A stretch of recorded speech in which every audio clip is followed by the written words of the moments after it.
This podcast is proud to be part of the TalkSport Fan Network. TalkSport. Powered by fans.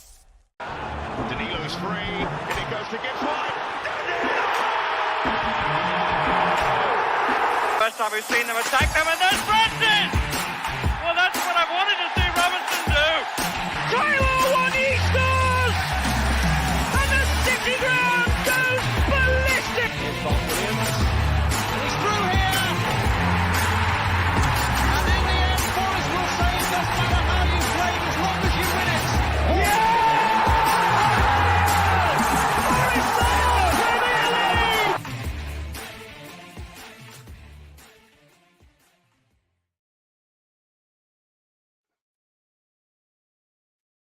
Hello and welcome back to Red Side of the Trent as we go through the 1-1 draw away at Luton Town. Here to go through the gubbins are Christian Brown, Lee Clark and a replacement Reiss in Reiss Coy. Hello all, I hope we're all well, and anyone that has joined us this morning on a Sunday to relive all of that and the aftermath of it all. Before we get into the game and everything, I did want everyone's just their feelings and thoughts, kind of like raw emotion. Reiss as our honorary guest in replacement of regular Reiss. I just wanted your thoughts and feelings because I know yours is a lot different to many of the fan base online, especially. So yeah, I always thought I was going to lose, just based on the character or lack of that they've shown in patches during the season. So I wasn't too disappointed yesterday. Because I didn't see a way that was going to come away from it and get the 4-1 result that you sort of thought was going to happen. I can see why there's the frustration, but I think that's the trickiest fixture. I think that's the trickiest away fixture done. So to come away from a point, it's a lot better than a loss. Oh yeah, that is true. I mean, I was close with my 4-1 prediction. We've had two cleared off the line, and Murillo, a goal of the season contender, tipped over the bar. But Christian, we'll move on to you. What's your like thoughts and feelings about it all? Really frustrating. Obviously, if you, as we know full well, if you score a last-minute equaliser, it feels like a win. You concede when it feels like a loss. I think what's more frustrating is that once again we've put in a performance that hasn't warranted the yields that we've got. We deserve 3 points yesterday. We should have buried them. We limited them to absolutely next to nothing, and yet they're walking away with a share of the spoils. It's very frustrating. But ultimately they haven't gained any ground on us yet. Obviously Monday will decide that. But I guess it puts us a point closer to Brentford and stuff like that. But it's just very frustrating because we should be sat here now saying we're 15th. We're 6 points clear of the drop zone, and even with a point deduction, we'll be out the relegation zone. But obviously, there's just now uncertainty again. So, a bit frustrating. Yeah, last of all, Lee, obviously, we still don't know the repercussions of that breach either. We'll find out Monday, which is ironic because the Premier League have broke their own rules in that one. So, but yeah, let us know what your thoughts and feelings are. I think the key word for me is context. I just think it's funny because if you look at social media, our fan base would have you believe that for the last 10 days, 2 weeks, that Luton are akin to Barcelona in 2005. And then all of a sudden we go and draw a game that we should have comfortably won, and we should be beating teams like Luton. So our fan base can't have it both ways. I think ask Liverpool how tough it is to go to Luton. I mean, did they win or did they draw? But they won really late on. I think they drew, didn't they? Really late on. Needed a late equaliser. City were losing at half-time at Luton. Newcastle lost at Luton. So I think, given the form we were in, I tend to agree with everything that Reiss said, to be honest. I think given the form we were in, I wouldn't have been surprised if we'd got turned over yesterday. And from looking at the bits that I did manage to see, it looks like Luton kind of got themselves a bit of a plucky goal, and we should have been well out of sight by the time it even came to that. So, yeah, I just think a bit of context required. The points deduction isn't ideal. It would have been nice to have that cushion and then think, right, we can get points deducted now and still not be in the bottom three. But yeah, I think the final thing I'll say on it, I think, is the point is actually better for us than it is for Luton. Luton's next 3 games, I'd be absolutely staggered And using a platform like this, it'll probably come back to bite me and I'll go viral. But I'll be absolutely staggered if they get a point from certainly the next 3 away games. So yeah, I think Rob Edwards kind of looked a little bit resigned to that notion. I don't think he'd ever say that because it's kind of fight at all costs at Luton, isn't it? But I think he knows that they needed them 3 points yesterday. And I do think one is still better for us. Yeah, let's get into the game and everything. So, Reiss, we'll start for yourself. We had 3 changes as Willy Bolly, Ibrahim Sangare, and Anthony Elanga came back in for Andy Amabamadile, Danilo, and Dominguez. What did you make of the lineup overall, and the news that Taiwo Awoniyi is now injured for 3 to 4 weeks yet again? I thought the lineup was good, apart from one player. I don't think Yates should have been in it. I'd have preferred to see Dominguez alongside him. Lee's face. I think Dominguez would have been better in there, but obviously in hindsight, it actually worked. So I can fall on my sword on that. But the Origi over Hudson-Odoi one's interesting as well. I think Origi to keep his spot shows what Nuno thinks of him. His retention of play is actually a lot better than Hudson-Odoi's, in my opinion. And we're now in a position where Wood being in instead of Awoniyi 12 months ago, it's a completely different story now. So I don't actually have the same level of concern.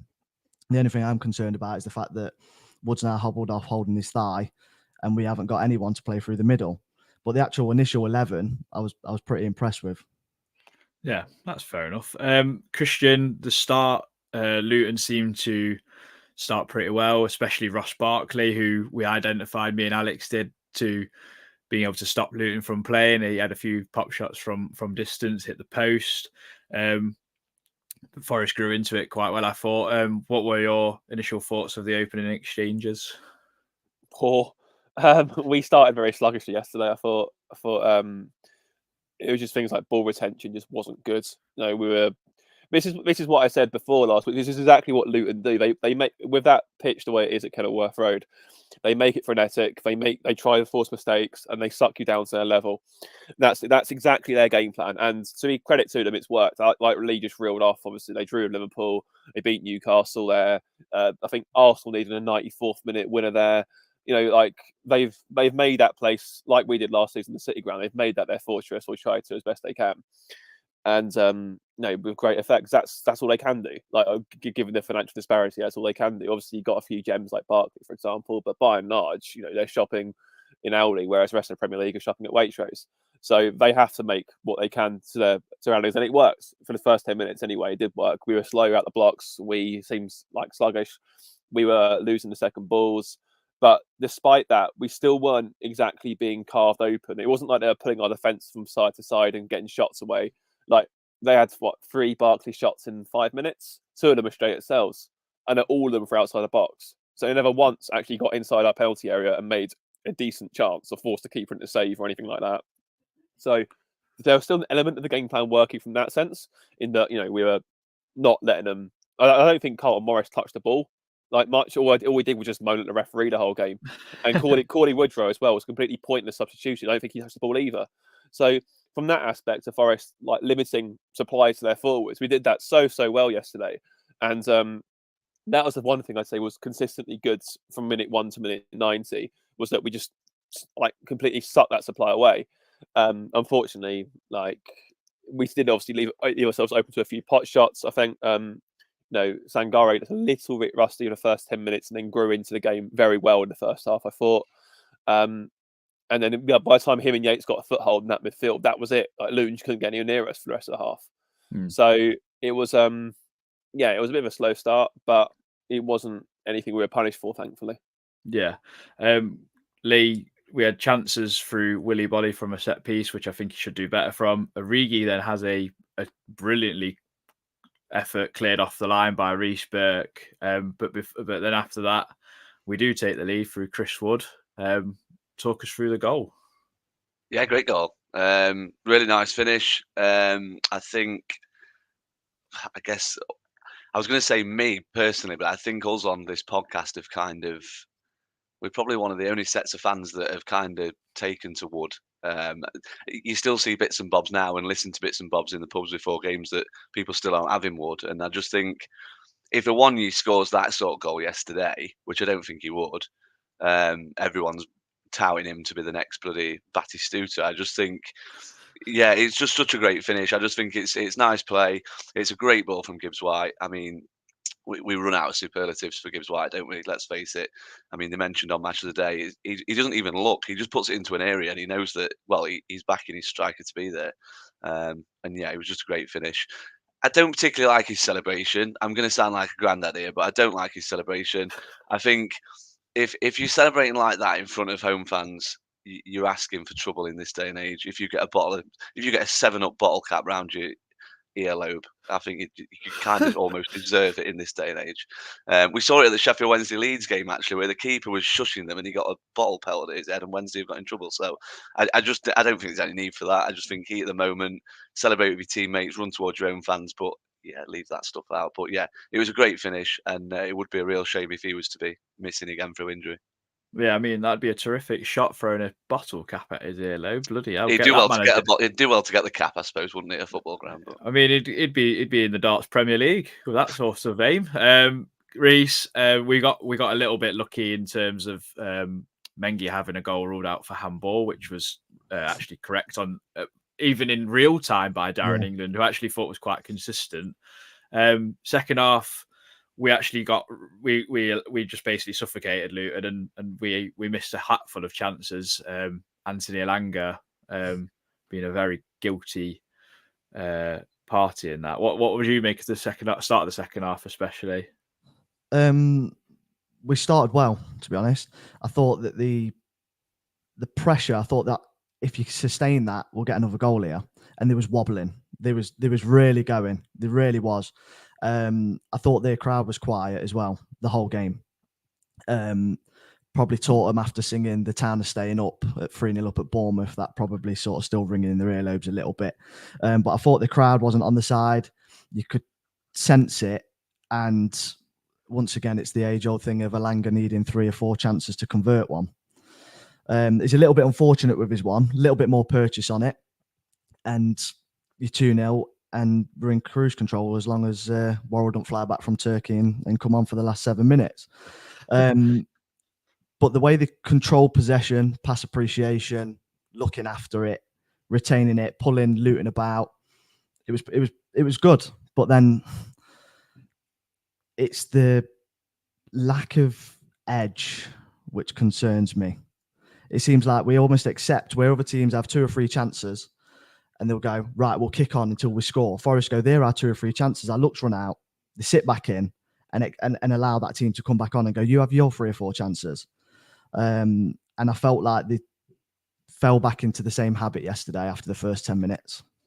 I mean, Christian, do you know, the grand old question online and like a lot of other people, and I've seen obviously from the Forest Focus pod that they're linking the substitutions where Wood has probably been forced off because he's maybe thinking, well, I can't afford to get injured with the 9 games to go properly. Maybe he's gone off with a precaution. Origi looks like he's shot to bits. Gibbs White a bit soggy yesterday in some aspects of his game. His shooting especially was so bad, and his set piece taking. That's a different pod in itself. But do you link the subs into the reasoning of why we conceded so late, or not really?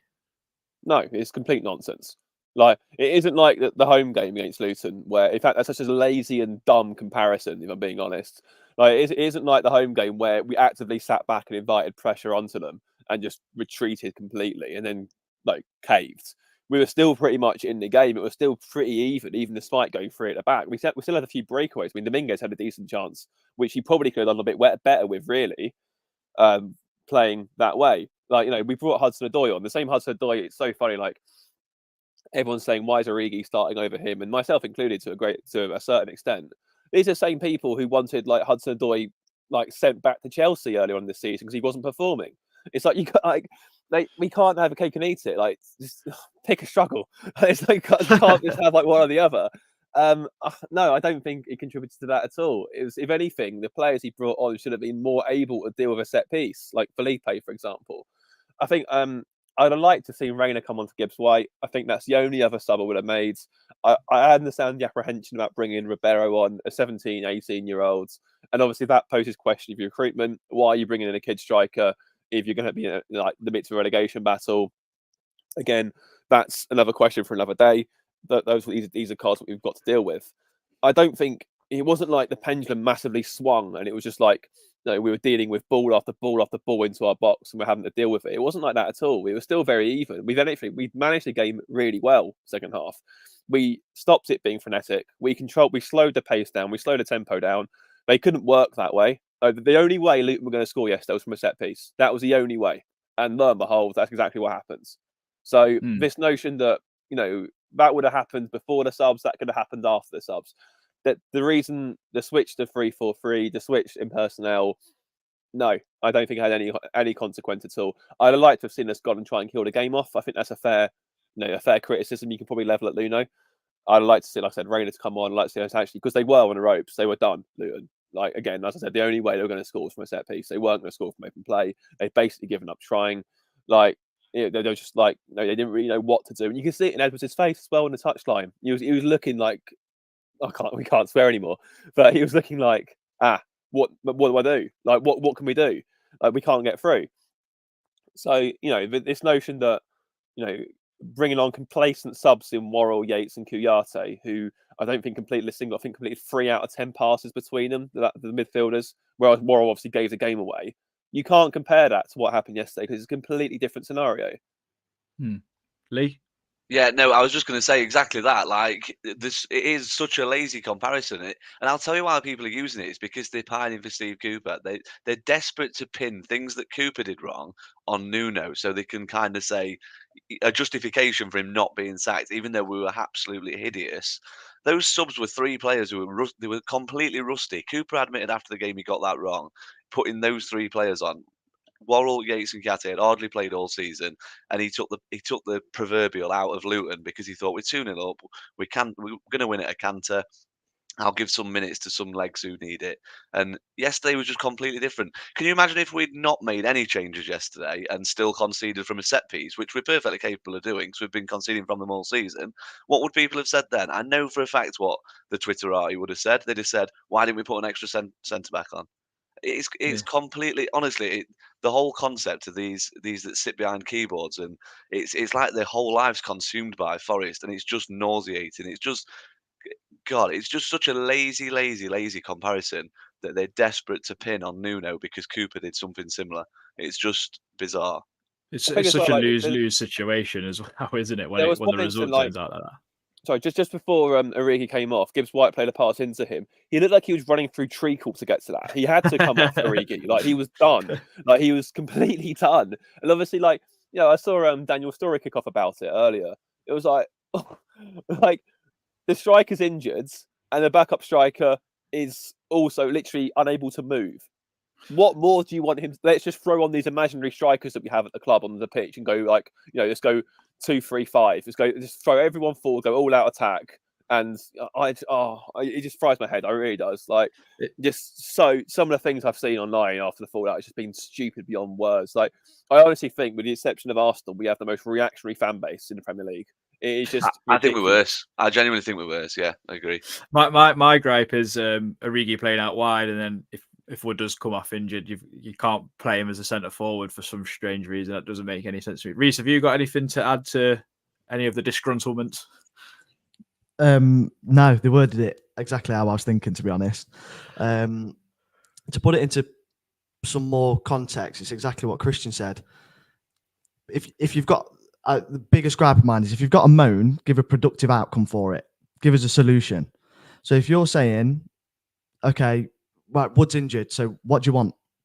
What do we want? What do we want to happen? We can only utilise what we've got on the bench. I don't understand where the moan's coming from, and it's a lazy comparison, and it's I can't work it out because there's a clamour for Nuno to go, but once again, there's no one else to replace him. There's a clamour not to play. I see it online. You see, don't play Toffolo, don't play this person. So then the replacement comes in, and you don't want that person either. So it's just an aimless moan with no solution. And for me, it made logical sense to go 3-4-3 when Chris was gone injured. There's nothing else to choose, and that's the challenge I'd put anyone on Twitter or any other space to offer us a solution with the options that Nuno had available at the time that's better. And I don't think there is one. Just before getting to the Luton goal, I'm just going to address some of the comments. So morning to everyone. But Scarlett has put something that apart from shots on target, they were a lot better than us on everything, which that's fine. But there's only one stat that matters at the end of the day, and that's goals scored, basically. And we're not lauding a 1-1 draw. We're still very frustrated. But at the same time, you've got to remember, like, the circumstance, like Luton are battling and going for absolutely everything. I don't feel like players gave up or anything in our aspects. Maybe you can say that for the goal. I mean, we'll talk about the goal now. Actually, the gripe I have with us defending set pieces, and it's been the same for maybe the last 2 or 3 managers. Never mind just Nuno. We bring every single player back, and we don't man mark. And we still lose battles, and we still conceded the most in the Premier League from set pieces. Christian or Lee, I'll give it to you first. What were your thoughts? Yeah, it's one of them, isn't it? I think I always find it more frustrating when you concede a set piece when you've kind of got 2 chances to clear it. I think if you have a situation where it's a beautifully whipped cross and someone leaps like a salmon and nods it in, I think it's almost easier to accept than when it goes right to the edge of the box and you think, right, that's kind of set up perfectly for us to defend. And then one man switched off. I think it was Felipe. Doesn't realise he's supposed to be marking him. And then it's headed back in, and then it's a turn and shot. I just think I can't even keep talking about set piece. I don't know what the answer is. I mean, the answer was probably for Cooper to get Gianni Vio in, but he wanted Simon Rusk instead, who's never been a set piece coach. So here we are. But from what I understand, I don't think he's involved with Nuno's backroom team now. So I don't know what the answer is. I genuinely don't know. It was just another. I think Christian's already said it this morning. I think if we were gonna concede anyway, it was going to be from a set piece, wasn't it? And yeah, it's another game where we're left pointing the finger at whose man it should have been and that sort of stuff. I mean, it was a nice little swivel and finish, wasn't it? I suppose. But yeah, ultimately it should have been defended at the edge of the box. I mean, I've always thought, why do we not leave anyone up? You take a few players out of our own box from an opposition point of view as well. Like it just seems it does seem a modern day thing, doesn't it? I've watched some of those, the coach's voice, and a lot of them mentioned that it's just something that they prefer to do. Again, I agree. I don't know why, but yeah, it's just getting very, very tiresome, isn't it? Conceding from the same, like if we'd not conceded, say, I don't know, a third of the goals we've conceded from set pieces, we'd probably have like 5 or 6 more points, and even with a points deduction, then we'd be looking and thinking this season's going to be more than comfortable for us to just consolidate in the Prem. But here we are, I guess. Yeah, I mean, I feel like we've kind of exhausted most of the game now.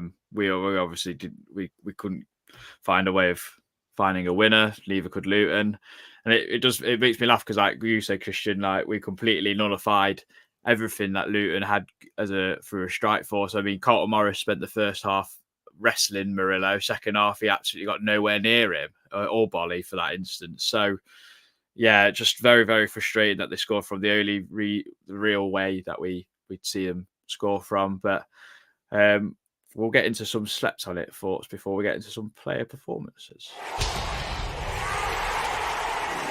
Red side of the Trent. Slept on it thoughts.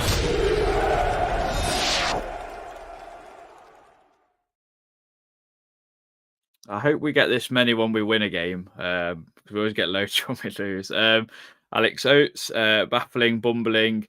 Load of bottle jobs. Are we going to blame the referee this week? No, because I thought that actually Darren England was quite good. Matty Muniz, we played a poor team who played poor on the day and still couldn't win. They were wide open at the back at times. We have to score a second goal.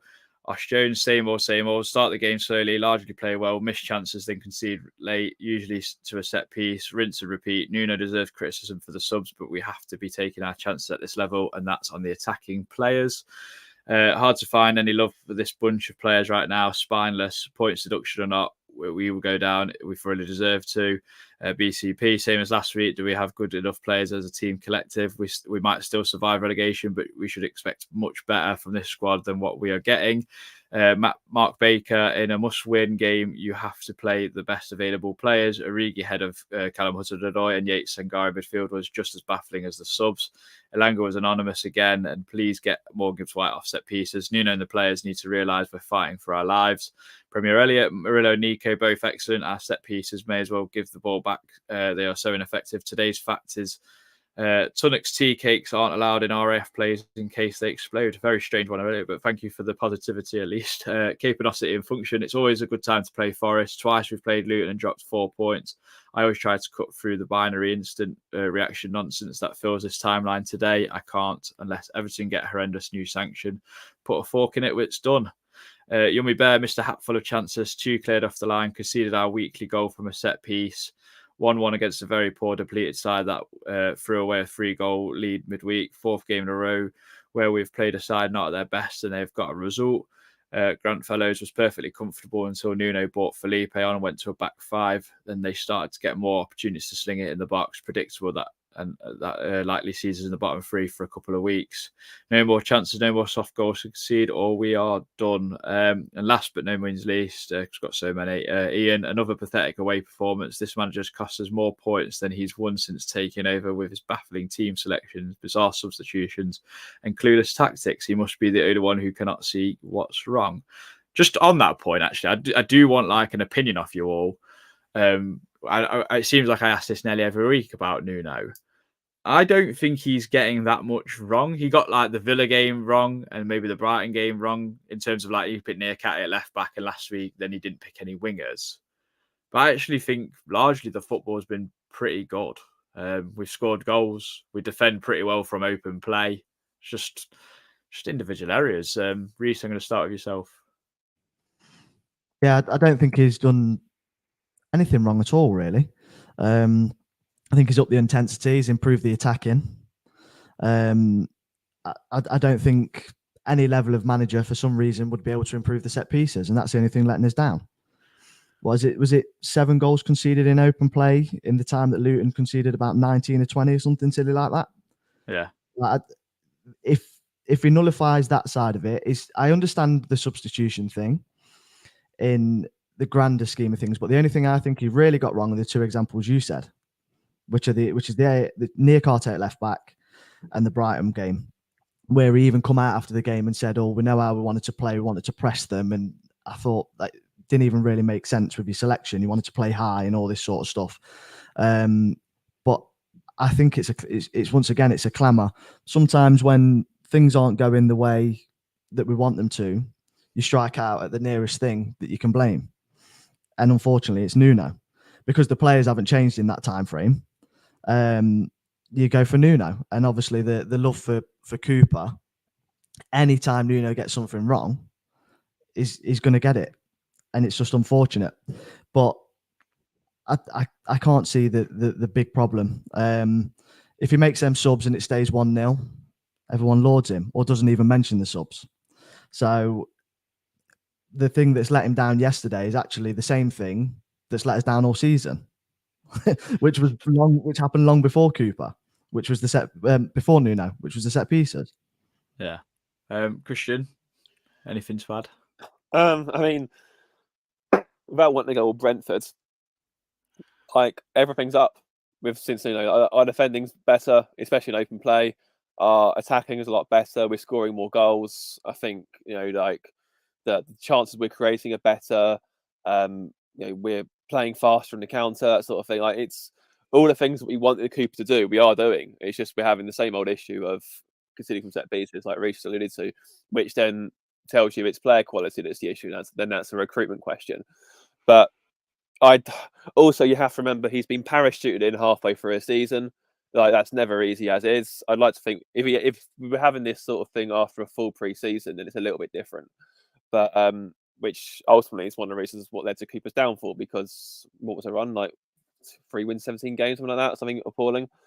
So worse, I think. yeah. So like, and obviously like we all love Steve Cooper here, but from a footballing decision, you take away any sort of like allegiances or anything. Like, let's say if that was someone else, right, that went on that run, and he was managing, say, I don't know, Blackburn, and they went on a run of that much, we all say, oh yeah, there's no surprise they've been sacked. But purely because of the attachment to Forest, it was like, we wanted it to work for him. But I don't know. I kind of agree with what Lee's saying as well. I think that there isn't that connection between the fans, but that was never going to be replicated anyway. What we had with Steve Cooper was incredibly unique. Like, I've been watching Forest since 1999. I think he was the 20th manager I think we had since being relegated in the Premier League, like full-time manager. How many of those actually got any sort of like claim or credit with the crowd? You say like what? Maybe Billy Davies in his first run, Labucci, Karanka for a little bit, Hart. Paul Hart. Yes, that's like 4 or 5 managers in the space of 23 years, which the fans warmed to. Like, I think we're kind of forgetting what came before Cooper and what's likely to come after. In that, football is cold, football is ruthless, and we had something very special and very unique. It's not going to be replicated by Nuno, unfortunately. It just isn't. Like, but I don't know. I don't think sacking him is the answer. I agree with what was said earlier. Who comes in at this point now? Like, really, who would come in? Who would be available? Like, people say like Lopetegui's going nowhere near that job. He wants the Man United job. Like, people saying Graham Potter, he also wants the Man United job. Like, because it's likely to come available in the summer when they realise that bald fraud needs to be sacked. Like, if you look at like all these other, who else is out there? Seriously, who else is out there that thinks can step in and do this job? Like, we have to deal with the cards we've got. I do think, generally speaking, as I said before, the performances we're getting from Nuno have not warranted the results we've got. We should have got a point at Liverpool. We should have won yesterday. We probably should have got a point at Brighton. So that immediately lifts us way out of relegation zone to a point where we're saying, oh, you know what, if we get the deduction, we'll still be all right. So, if we ultimately, on the law of averages, if you keep doing the right things, eventually things will fall for you. And, if we keep Palace, if we defend against Palace like we did against Luton, with these extra set pieces from open play, then we'll probably get something there as well. Same with Fulham. Like, we're doing the right things. We just aren't getting the rub of the green at the minute. And I do think that will change. I don't think there's much more Nuno can be doing. Again, the only key thing is set pieces, because, he can't eradicate individual mistakes, because that's going to happen to anyone. But set pieces is the thing, because 19 goals conceded from set pieces is a joke. That is really, really bad. That is relegation. Like, there's no that was happening before Nuno. I think even before with Cooper, it was the highest in the league. Yeah. So it's still the highest in the league now, which tells you it's a recurring player issue. Yeah. I think we've been incredibly unlucky in some games. But Lee, there's a question that's obviously rumbling around in the comments is, do you think we will survive with 9 games to go? Bloody hell. Them two get an opinion on whether I think Nuno's the man, and I get that sort of question. You can add your thoughts to the Nuno situation. No, it's all right. I'm happy to take the big question. It's difficult to say at the minute, isn't it? Because obviously, if we get hit with the maximum 6, then it's going to be incredibly difficult. What I would say, I was actually talking to, and don't judge me because I know a Brentford fan, but I was talking to a Brentford fan last night, and he kind of snapshotted the remaining fixtures for us, Everton, Luton, and Brentford, and I have to say, Luton's fixtures do look very tough. So I do think, even if worst case scenario we get deducted 6, I still think there's enough in our remaining fixtures that if we can kind of sort ourselves out. Let's face it, last season we only really sorted ourselves out for the final 6 weeks of the season, didn't we? So I think let's see what tomorrow brings with the points deduction. But yeah, I'm going to go with a bit of positivity and say I don't see any reason at this stage why. let's forget all the crap about Luton being some sort of amazing side. They look like they were flagging yesterday. And do you know, if they do go down, they will look back on this week as a massive sliding doors moment when they lost their Premier League status. I think 3-0 up at half time against Bournemouth, and then a draw at home against us. So yeah, I'm going to be positive. I think there's still enough. I've still got enough belief that with the right team selections, which I'll touch on the previous question that the other guys had, I don't think he's done a lot wrong at all. I think if you can't see that we look more organised going into games and that we create far more chances than we did under Steve Cooper, then I'm sorry, you need to take your Steve Cooper tinted rose glasses off, because it's just ridiculous.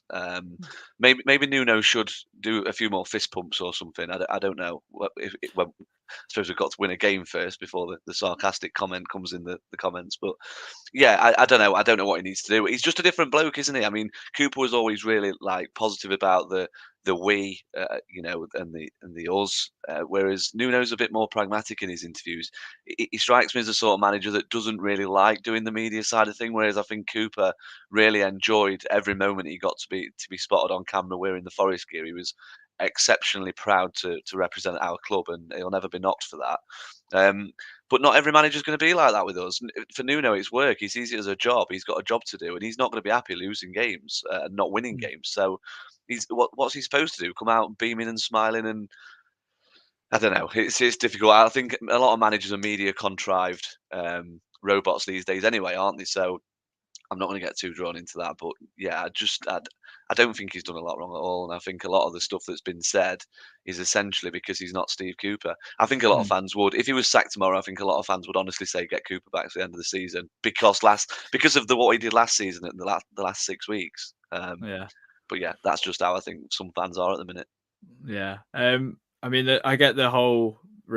There's a theme in the comments, and there's a theme online that it's one win all year in normal time, 1 win 14 in all competitions.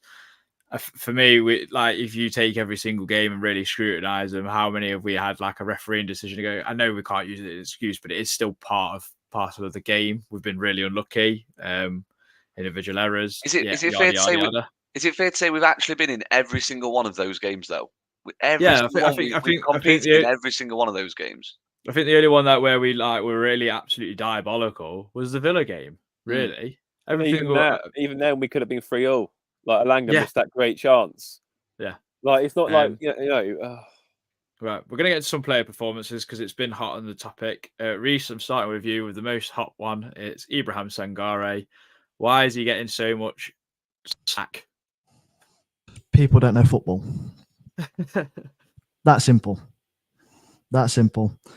If I'm going to be on here, Adam, I may as well be on here once and get go out the plate to glory. Absolutely, mate. Absolutely.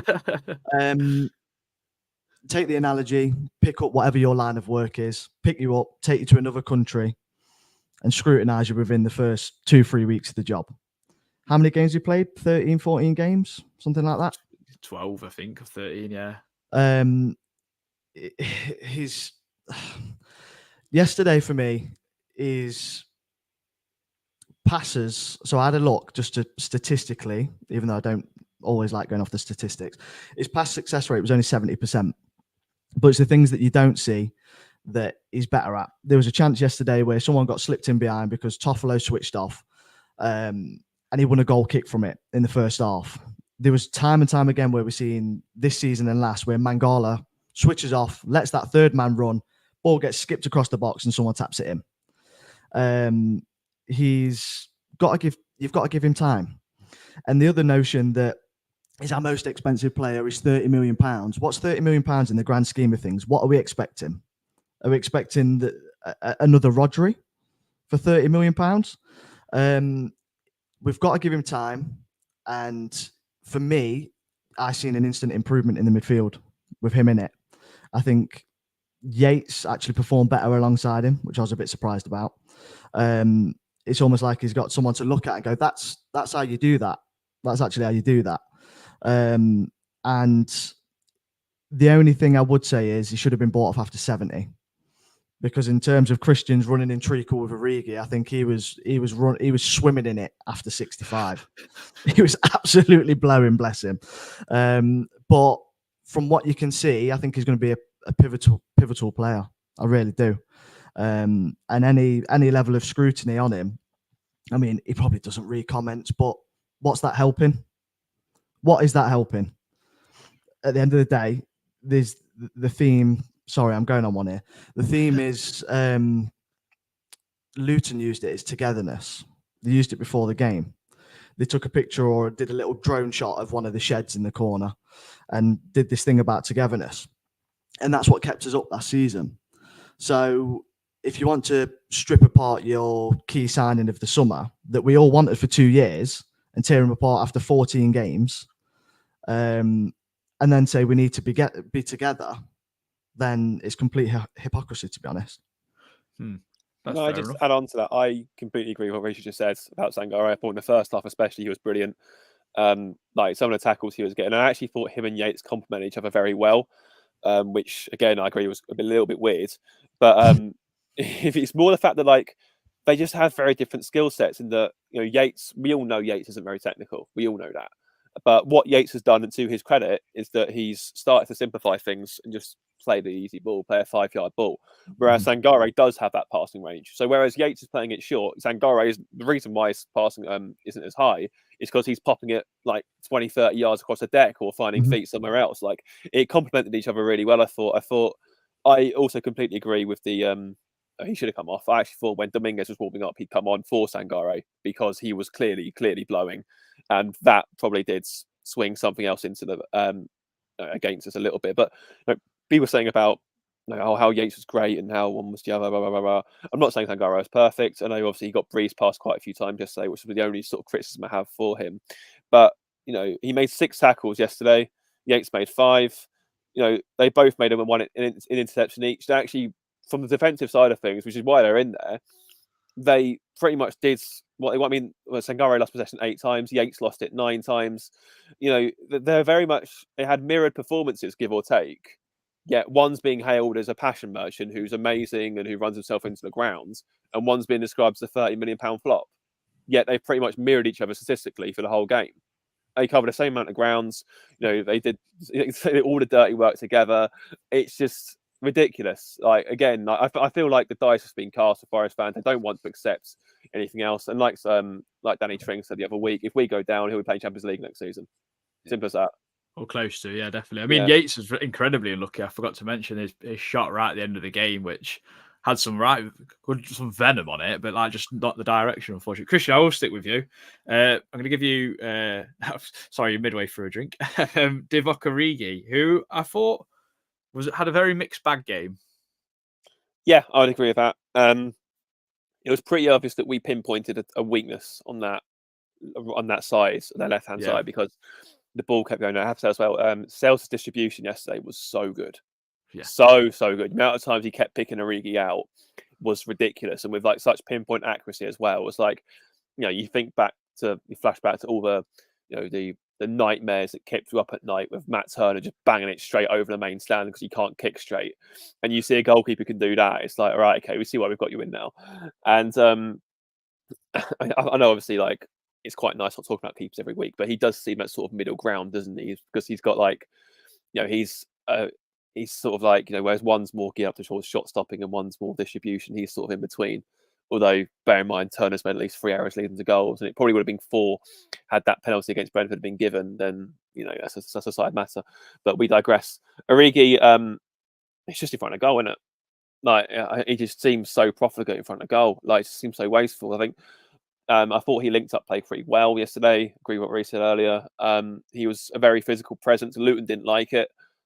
He was winning flick-ons. He was winning headers. I thought he had quite a pretty decent relationship with Woods. I thought, although linking up play quite nicely at times. There are a few times, of course, where he got like again Williams as well. I have to say, give credit to him. Williams was brilliant yesterday, and constantly gave him an outlet, either on the overlap or to play a safe ball back to.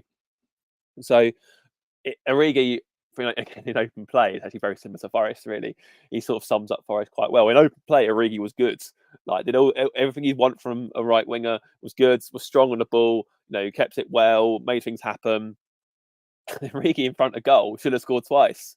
There was the one he had cleared off the line, which was like a feather touch. He was just like he needed just like he didn't get any power on that. So any power on that is probably going in, like because he's done the right thing.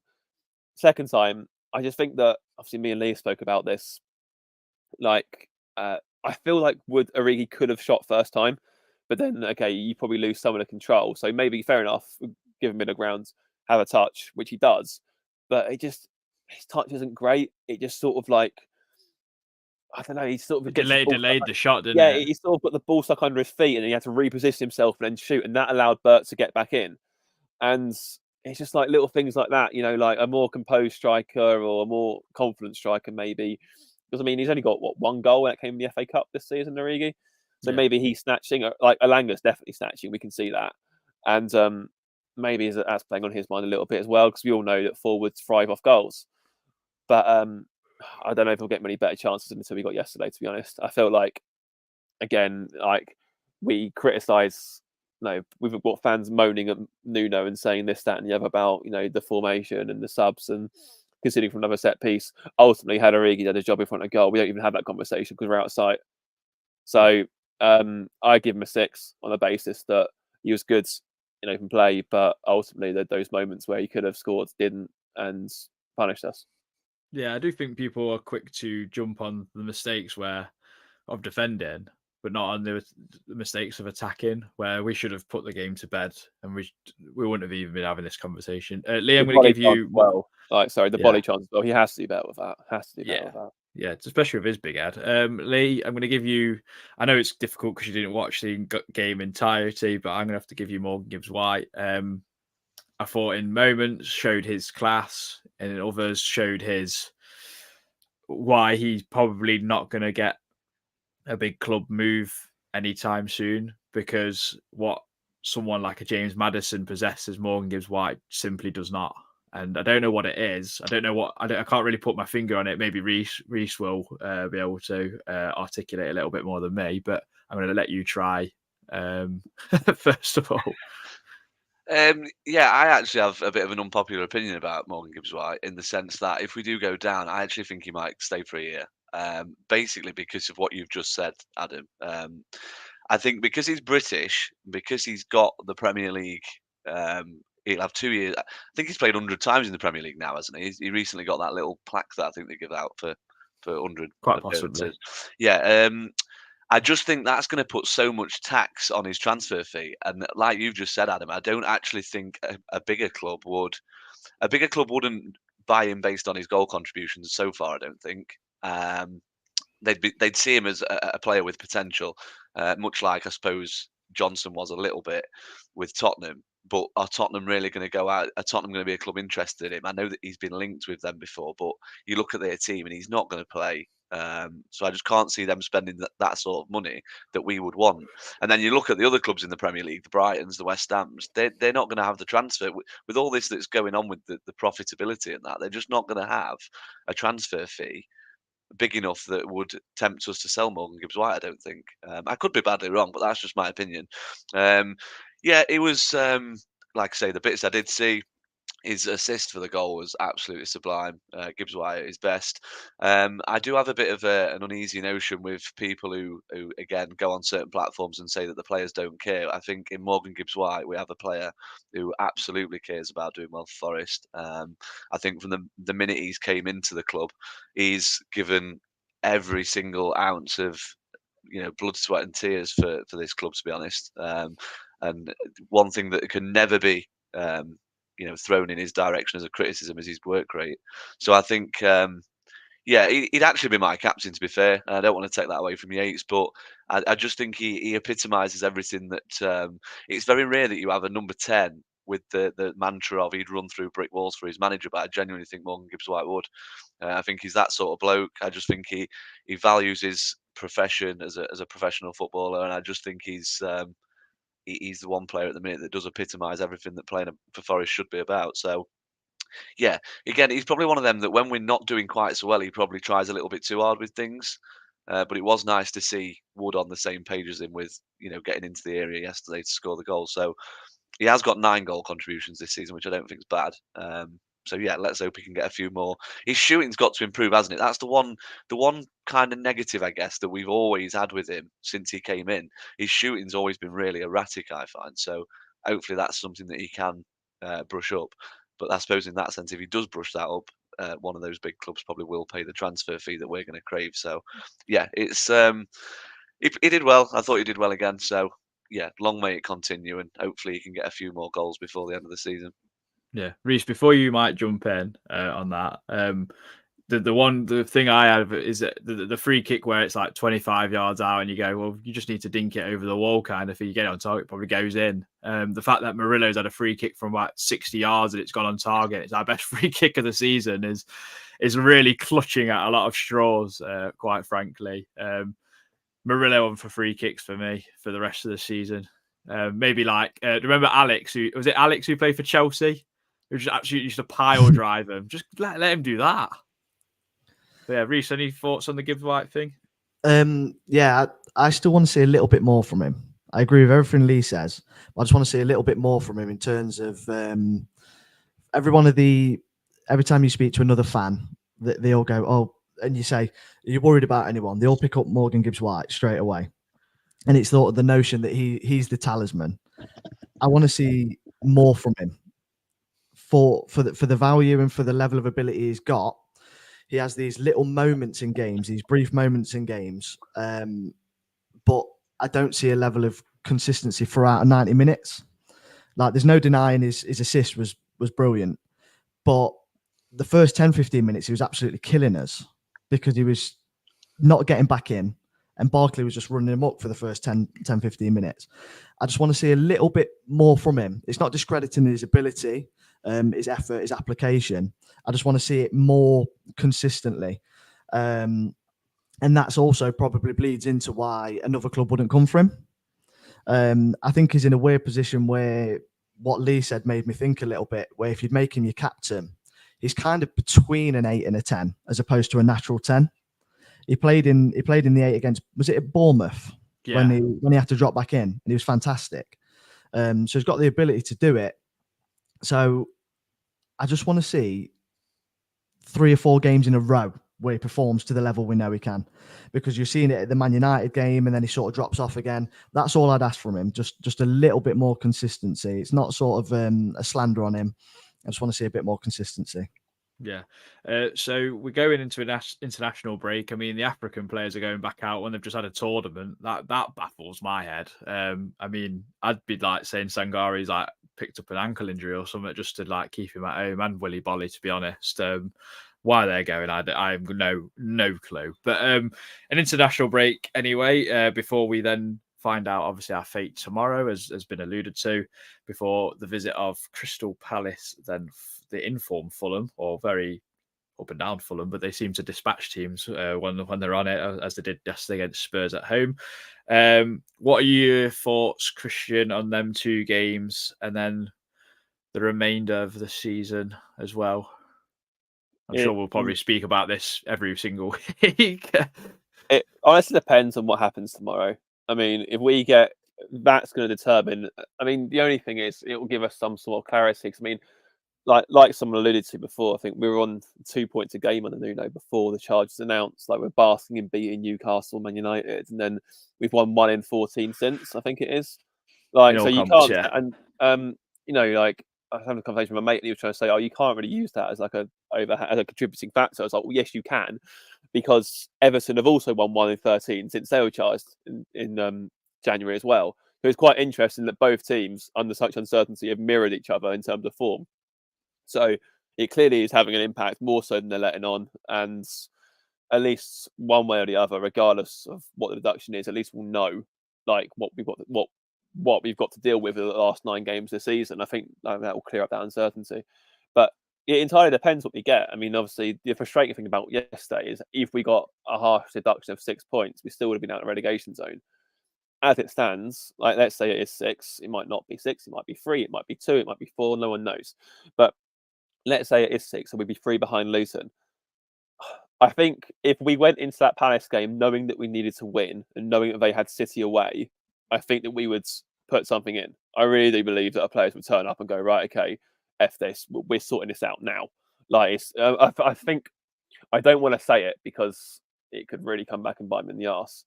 I think that, there's a team that every year we saw it in Championship very frequently, where there's a team that you looked at and thought, they're probably, with what they've got available, they shouldn't really be around that sort of zone. And they get the single-digit games and they go, right, okay, screw this, we're going to sort this out now. And they win like 3 or 4 games in a row, and then that's it, done. I'd like to hope we're in that category. I don't know. But then again, you look at Leicester last season, look at Leeds last season, Southampton last season. All the 3 would have said exactly the same things. They all would have looked at newly promoted sides and thought, we're better than them. What's going on? So, I don't know. In regards to Palace game, I think that very much is we have to win that game. I think because that will pull them right back in it as well, regardless of what happens to us. Points deduction wise, I think Reiss said it before. Before, if we get 5 points from these games, Luton, Palace, and Fulham, that's probably the path of the course that you'd expect. So we've already got 1. I think, at least 4 points has to be the aim from those 2 home games. Yeah, Lee. Took you by surprise. No, it's not. I thought Christian was going to carry on for a bit. I'd probably agree. I think 4 points would be good. I mean, it's probably going to be one of those. It's going to be one of those situations again where before the Fulham game, everyone's banging on about how we need to win and we should win because it's Fulham, forgetting the fact that they've thrashed us 5-0 at their place. But hey ho, we've got that to look forward to from social media. I'm feeling it's dead weird because obviously we're in really bad form, but I'm feeling quite confident about them. I actually think. I think Christian's already said it on this podcast today that something's going to click at some point. If we keep doing the right things, I'm not going to say we're going to batter a team because it's the Premier League and it doesn't really work like that like it used to in the Championship. But I think we will have a game where a bit like the West Ham game, where we win comfortably again. So hopefully it can be in one of these next 2 home games. I think we're at the point, obviously, because we'll know our fate then, where in theory the pressure should come off and we should think, right, we know what we've got to do now. We've got to knuckle down and get the required points. And I think ultimately you've got to look towards your 5 remaining home games as ones that, with the exception of the City game, that you can win. I actually think we've got good home games. I think Wolves are not going to have a deal to play for. I know they mentioned in Europe, but I don't know. I'm not sure they'll still be in contention by the time 3 or 4 weeks comes round and we play them. Palace, obviously that's a really tough game because Palace will feel that they're not safe yet either. So I think the home games we've got are pretty good. We've still got to go to Burnley and Sheffield United. I actually think our fixtures aren't bad. So I'm going to be positive. I'm feeling quite happy about it all. Obviously, I'm not happy that we're not winning, and no fan should be happy when your team's not winning. But I genuinely don't think that. I mean, some people would have you believe that we're worse now than we were when we were in League One, losing to Woking in the Johnstone's Paint Trophy. Things aren't that bad. I get that some people are unhappy that Steve Cooper's not here to fist pump his way to survival again. But we've got to get behind this manager now. This is who the club have backed to keep us up. And do you know what? If it comes to the point where he doesn't keep us up, fans have got every right to criticise. It would prove to be the wrong decision. Especially if it was taking out the points deduction and we still end up going down. Fans have got every right to voice their displeasure then. But until then, they need our unwavering support. And we gave it to Cooper last year when things were going pretty south. I think after the Leeds game, everyone was resigned to Reading and Preston again. So, we gave it Cooper, and now it's up to us as fans to give it to Espirito Santo as well. Reiss, anything to add or anything like that? No, I think they summarised it well, to be honest. The Palace game for me is up in the air. Like it depends on tomorrow. It just massively depends on tomorrow. I think it shifts the mindset of the fans.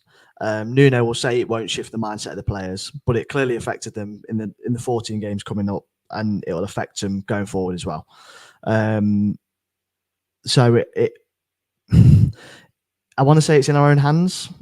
There's still 27 points to play for, with favourable fixtures to that of the teams around us, but it's because we've all been scarred in the past. Relying on Forest, expecting Forest to do non-Forest things is just never happens. So my thought was very similar to Christian's as well. Of there is always a team that sits there, then all of a sudden, win 4 or 5, and they're looking up at mid-table, and then the fans are chanting about Europe. Hopefully, we fall into that bracket, but I just don't think it's going to be that easy. My only other concern is that we get the massive points deduction with a view to us appealing it, and then we don't know where we are, and then we've got to get some back. Tomorrow, I want it to be done. This is it. The club have accepted it. Everyone knows where we are. Carry on. I don't want a 6, but it might be a 3, because it's clearly affecting the players. So it needs to be definitive, clear and concise, done, move on. And then that can sort of shape our expectations for the next 9 games. Yes, because I'm hoping for a repeat of Waka Waka, as I heard yesterday from the stands at Luton. That seems to be a theme every year. We just change the words ever so slightly. Yeah, I'm apprehensive, obviously, but I feel like we've got enough in us. I think that's just the hope that kills us, as you said, Reiss. It's the easy way, the hard way, and the Forest way, as we've said many times on this podcast. But I feel like we, as we'll find out tomorrow, will become a bit more clear. Let's hope that we can get the results we need. As people have mentioned, Luton have got Spurs or the next 2 away games, so it's definitely an opportunity to either pull away or catch them up. Again, if depending on what our deduction is. So there's always something to play for, I guess, as Forest fans and everything else. So we look forward to that and look forward to the last third quarter of a season or whatever you want to call it. So yeah, we'll catch you in the next one during the international break. Thank you for joining us as ever, and any comments that got in the comments, and if any interactions and slept on it thoughts. But until then, we'll see you next time. Keep the faith. Come on, you Reds.